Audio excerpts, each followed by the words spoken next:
1976.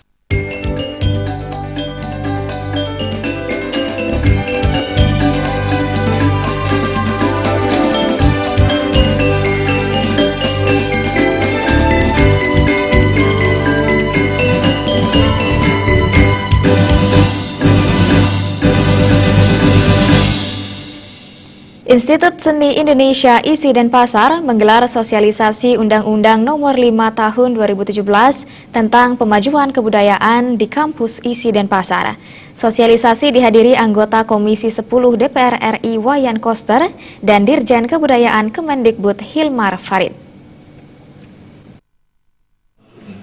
Sosialisasi Undang-Undang Nomor 5 Tahun 2017 tentang pemajuan kebudayaan di kampus ISI Denpasar diikuti dosen ISI Denpasar, seniman dan budayawan. Rektor ISI Denpasar Profesor IGD Arya Sugiarto mengatakan, sosialisasi undang-undang tentang pemajuan kebudayaan ini sangat penting untuk memberikan jaminan pelindungan secara hukum terhadap segala sesuatu yang berkaitan dengan cipta, rasa, karsa dan hasil karya masyarakat. Dalam undang-undang pemajuan kebudayaan ini, negara hadir untuk menjaga keberlanjutan kebudayaan yang dilakukan dengan cara inventarisasi, pengamanan, pemeliharaan, penyelamatan dan publikasi.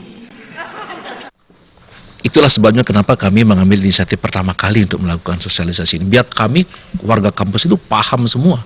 Karena kami sangat yakin bahwa sekarang ini kan dengan turunnya undang-undang ini kan negara hadir untuk melindungi penggiat budaya, melindungi senimannya. Termasuk seniman itu ada orang-orang isi juga calon-calon seniman akademis yang akan kita telurkan.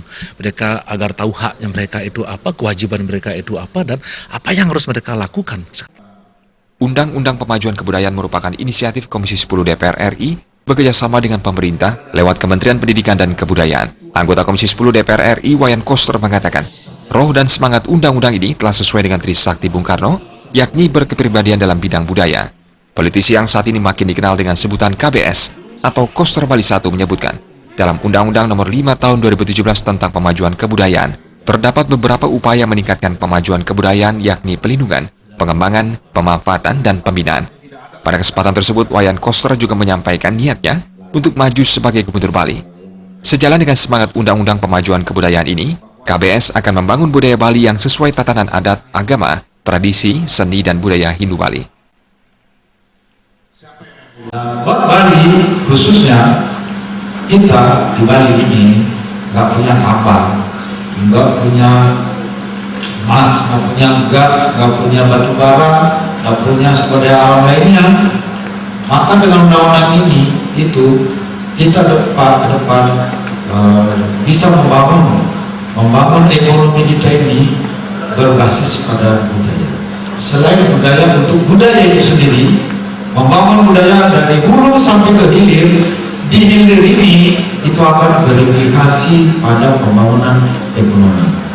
Sebenarnya buat Bali ini betul-betul bagus ini, anugerah ini.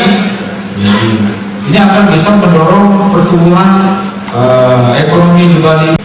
KBS berharap Undang-Undang Nomor 5 Tahun 2017 tentang pemajuan kebudayaan ini akan memberi manfaat besar bagi keberagaman kebudayaan di Indonesia, termasuk alokasi anggaran yang juga diatur di dalam undang-undang ini, sehingga akan dapat menyelamatkan dan melindungi kekayaan budaya di Indonesia.